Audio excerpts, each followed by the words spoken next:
please welcome Dr. Harry Follick, CEO and founder of TiZO Skincare. Thank you, thank you, thank you. What a crowd.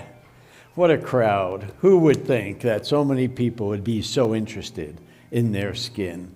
Remarkable. That is me, and I did found Faline about 30 years ago, but let's move on. Because sunscreens have been around a long time, but they've been around in a very haphazard regulated manner. Sunscreens are over-the-counter drugs, which means that they have a significant barrier to entry to the marketplace. They're just not a standard cosmetic. But that barrier has had a lot of obstacles. In fact, it was 1978 when they first addressed sunscreen regulation, but it's never been finalized. The key, let me go back for 1 second. I'm sorry, I know you guys don't mind. Sorry, I hit the wrong button. The key here is that they've gone through many regulatory issues, and there are still more now, because the monograph for sunscreens have never been finalized, and that's quite a big issue because it leaves a lot of holes in it. The proposed order, which is deemed final, doesn't really mean too much because it's never been finalized. What has been finalized, let's see, is that we know that sun damage ages us, and we know that returning healthier skin is a lot more difficult than preventing damage. So I kind of put some of these facts up here, at least I believe they're facts, because it's so important for us to understand. I mean, of course, the one that I question all the time, excuse me, the wrong button. The one that I question a lot is this one right here. 90% of visible changes are due to photodamage. That is an amazing statistic. And I think that we really have to address that issue. If that's true, then we're foolishly aging our skin when we can be preventing it with just daily sun protection. And as we say here, this is fundamental to preserving your skin and not reversing aging, but preventing the aging of skin. On to the next slide. Well, you know, I saw an interesting statistic not too long ago that like 13% of people use sunscreen daily, and maybe 20% of people use it regularly, but that's still 80% of people not doing it. And we have some folks in the audience here who have some young children, and that's particularly who we have to be concerned about, because we know through pollution, we know through changes of the atmosphere, there's more ultraviolet radiation coming through. There's certainly more skin cancer, and there's certainly more issues revolved around ultraviolet and either disease or drug interaction. But, you know, there's a lot of reasons people don't wear sunscreen. I think the biggest one is that it doesn't feel good, and that was one of the obstacles that we wanted to overcome. It's also important to understand when you're buying a sunscreen, a lot of times you're buying it based on SPF number. You're not buying it based on ingredients. You're not buying it based on the protection it gives you from the light spectrum. You're buying it based on a number that does not address the aging rays. You're buying it based on UVB, and UVB is SPF. And they're one and the same. They're interchangeable. So if you're getting an SPF of 2, you're reducing 50% of your ultraviolet damage. If you're getting an SPF of 4, you're down to like 25%. When you get to 100, you're at 99.9%. But if you're at 60, you're at like 99.1%. So some of those numbers become sort of arbitrary, and what you end up with are a lot more chemicals than you do a lot more protection. And that's certainly important when you're talking about this, but there's very little understanding about how to address this. And this is much more of an ingredient issue when you're talking about UVA than it is a number. Of course, the big difference between UVA and UVB is that UVB changes during the year, changes during the day, changes throughout the course of just a season, because it's a change of the angle of the sun. UVA, on the other hand, is the same all day long, all year long. Once the sun rises above the horizon, you're getting UVA damage, and you're getting it till it goes down below the horizon. And it's pretty consistent from January to July. The other crazy thing is that it goes through glass. So we have a lot more skin cancer in the US on our left side, and those folks on the other side of the pond have a lot more on their right side. I don't know which one's better, but here's my little example here. SPF values, kind of addressing that. And here's transmission. And here's the numbers that everybody's seeking. But going from this, or a 50, which is kind of capped in most countries, to 100, as you can see right there, there's a lot more ingredients. And truly, it's usually a chemical filter, which is important and I'd like to talk about. So, the big question is, how do you get sun protection? And there aren't a lot of answers. In fact, that answer was quick. I skipped over it. There aren't a lot of answers. There's basically either what are known as the physical, whoops, I'm not doing too good there.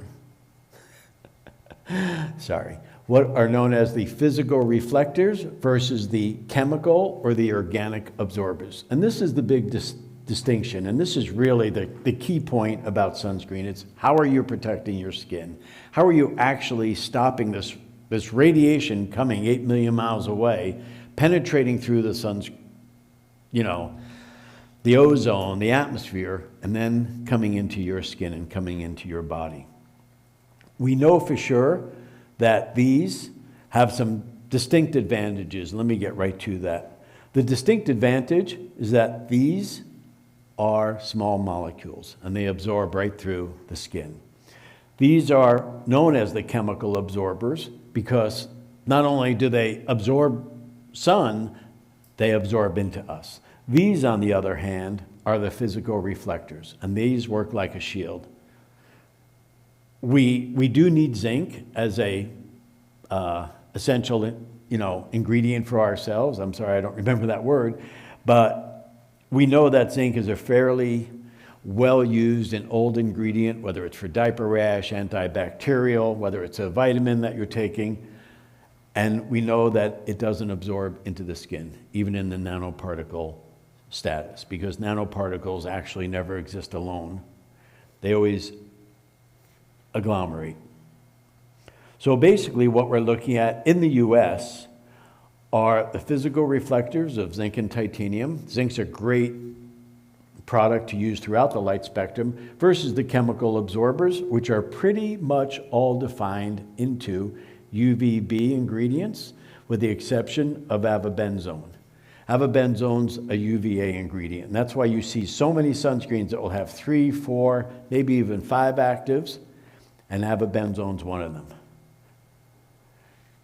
And that constitutes a lot of ingredients that you're putting on your skin, that you're absorbing into your skin, that you really could probably do better by using an ingredient that doesn't absorb. And here's a nice little representation of the bounce off of skin versus the actives that are approved and absorbed. And that's the key. In 2019, the FDA really helped us out. They did 2 great studies, and what they showed is that these ingredients were suspected to be in the bloodstream at like 0.5. Some of them ended up at 200. And there are some articles that are written by the FDA that are easily obtainable if you just go under, sunscreen absorption FDA. And those are pretty significant studies because in them, when they did follow their own directions, which is reapply every 2 hours and apply to exposed areas, some of these ingredients were in the bloodstream for 30 days.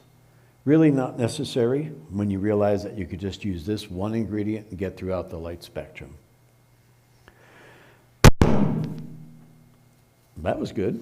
I don't know what that was. Maybe that was me, but I think we all woke up on that one, huh? Anyway, I just wanted to differentiate between the 2 types of filters, and these are OTC active ingredients. Mineral, titanium, and zinc are considered category 1. That means generally regarded as safe and effective. All of these filters are category 3. They all need more study to be done. Whether or not they're causing other issues is yet to be determined. Again, these reflect, they stay on top of the skin, great for sensitive. You know, if you put it on, it doesn't burn your eyes, and that's pretty significant. I'm not really sure what is reef friendly in society. I'm not really sure that that exists. I'm not sure that we should be near the reef, but it's certainly, hopefully not as harmful. Here again, there's an absorption of the ingredient. They also absorb ultraviolet rays. They absorb through the skin into the bloodstream.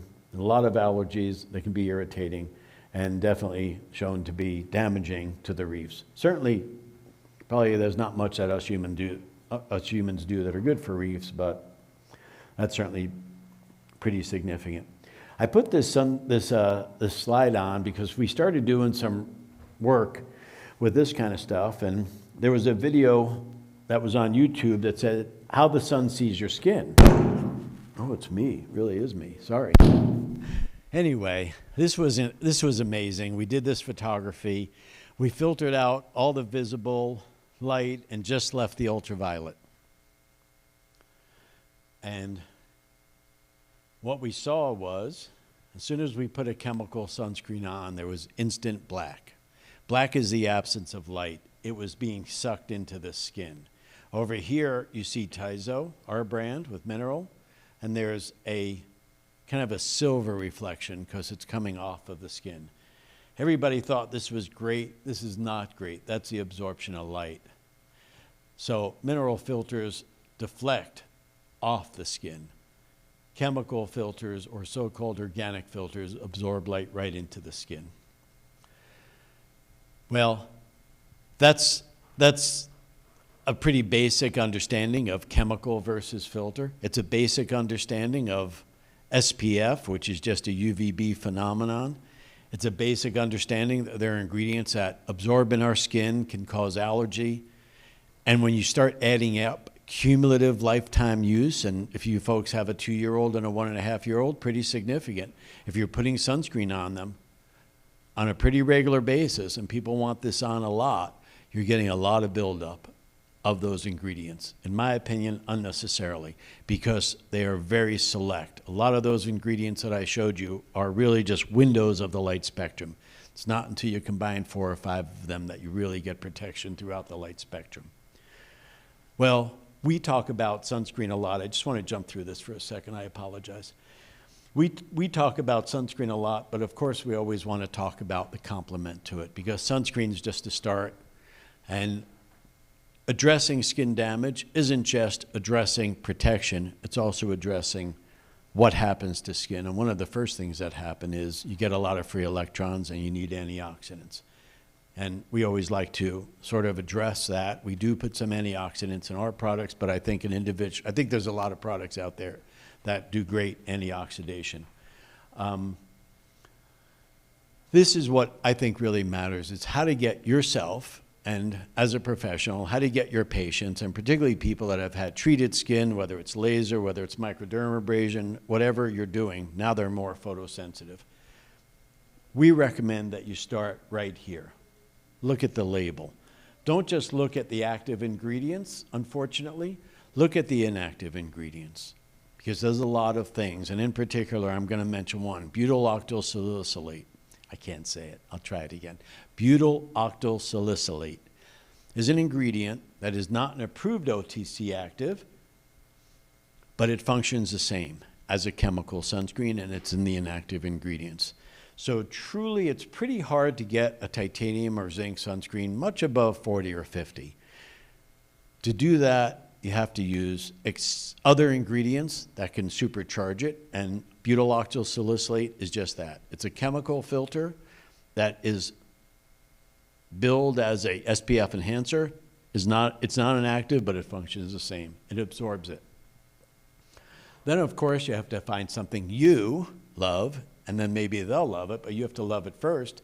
And then you have to decide how you're going to do it. We don't believe in sprays. You certainly never want to use a spray that has titanium or zinc in it because you can inhale it. In our opinion, nothing should be sprayed because of the inhalation. And based on the fact that the skin is so contorted, you want to put either a cream or a lotion or something on that actually goes through the contours of the skin.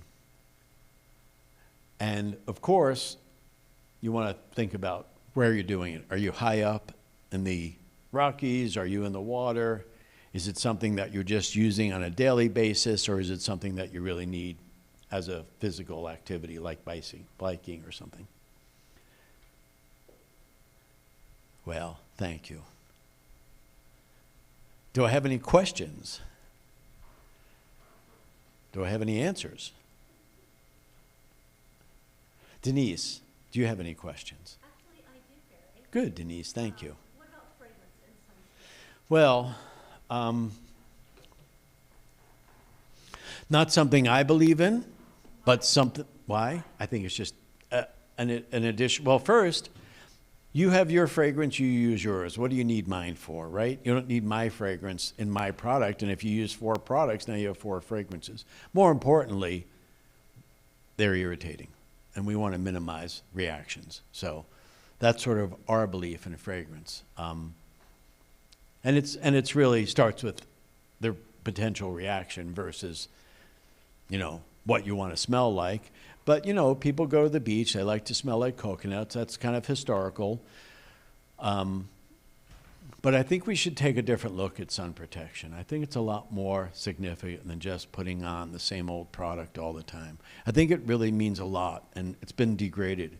It means that you're going to preserve your skin, you're going to preserve your immune system, you're going to preserve your ability to age successfully, which means that you're not getting skin cancers, actinic keratoses, and all the things that go with it. But truly, the thing that I just said sticks out the most to me. Our skin is our immune system, and protecting it is what we're doing.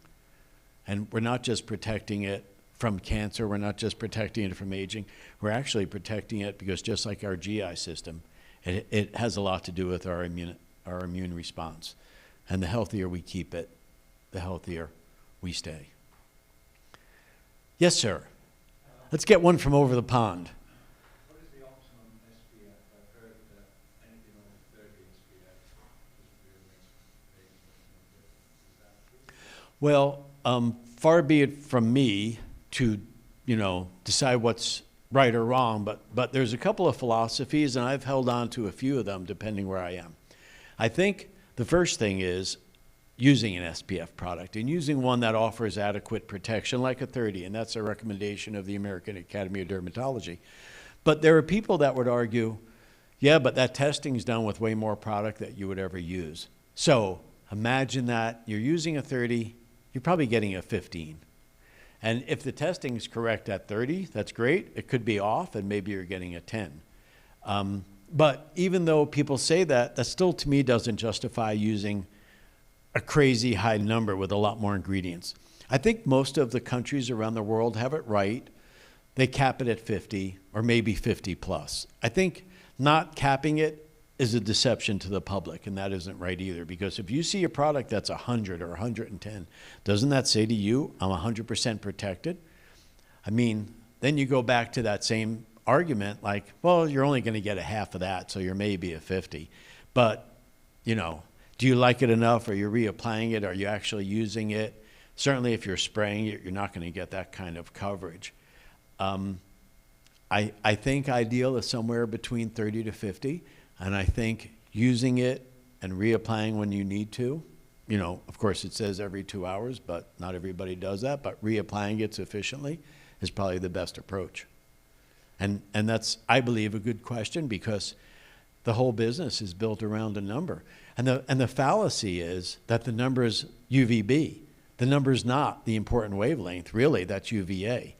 And part of that's because we didn't really understand UVA enough to address it, when SPF first came out, like 30 or so or 40 years ago. The other issue, of course, is throughout the light spectrum, and one of those issues is blue light, which is a complicated issue because nobody really has set a standard for what's right or wrong. You know, some people are just focused on antioxidants. Some people are like, you need more iron oxide in it. It's certainly something that's going to change, but hopefully at some point we'll see some direction and a final monograph from FDA. You know, that would be lovely. What's the best application? Foam or cream or how you don't like sprays? Well, sprays, you know, just don't deliver that much product. The original instruction that I heard the FDA wanted was spray, rub, spray, rub, spray, rub 3 times and rub it. I think purely and significantly, it's what works for you. Some people like your cream. Sometimes a stick works. We have a foam. You know, it's hard. The problem that I personally face is that there are powders that come out with an SPF on them, and understanding that SPFs are determined by weight and size, so it's 2 milligrams of product, 2 centimeters square. You're putting powder on there. Well, if you stand up, that powder is going to fall off, and you're never going to use that kind of powder. So I have a little bit of a hard time with just a free powder because, again, you're not really coating the nooks and crannies of the skin and getting it on there. Any other insights, questions? Denise, thank you. I'm glad you came, Denise. I do chemical peels. So you just mentioned, and way back in the day, they used to have mineral sunscreen powder right afterward. So if I'm doing a chemical peel, should I be using what type of sunscreen for application or how long after? Should they be waiting? I mean, client comes to my treatment room and then leaves. Well, really important question, but let me bifurcate that for you. Did we break the skin, or is it a light peel? Is it a deep peel? If it's a deep peel, Oh, maybe we're going deep. yeah. So I think you should wait until you reepithelialize and avoid, because truly, you really shouldn't be putting particles. May I just say? Sure. It's certain states have a legal requirement that we do protect the skin immediately after. So just wanted to add that as a caveat. Well, that's an important caveat. For us, we recommend reepithelialization because you should not put zinc on open wounds. That's the important thing there. There are ways to get protection. I mean, I know they're crazy. Some people wear a shield and stuff like that. But there's nothing like avoidance because you can't always depend on a patient actually doing it, putting enough on. However, that being said, I love zinc for anything. I think it helps soothe it. So a good zinc, low, a low weight, something that moves easy is nice.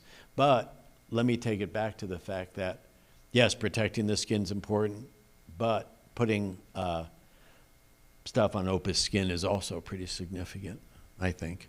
And I wouldn't challenge those state rules, and it's certainly significant, and you want to abide by it because that's the legal issue. But whether or not they truly understood what they were saying, I mean, I was a plastic surgeon for 20 years. I did all kinds of things, that interrupted the skin, and I tried to get people to understand, you can't protect this skin. I'll give it to you. Don't use it until you've crusted. That was in the old CO2 days. But you can't protect this. You must stay out of the sun. And one of the things I always like to tell people is, I did my job. Don't screw it up for me. Make sure that you do the avoidance. And then depending upon, how deep a peel it is, hopefully it's not like CO2, but try to get them at least 24 hours before they really start using it. Interesting statement. What state is that? California? Colorado. Wow. I'll have to check into that. That's interesting. Well, thank you, folks. I hope I left you with something interesting. And try some good mineral sunscreens and look at the inactives because that's pretty significant too. Thank you.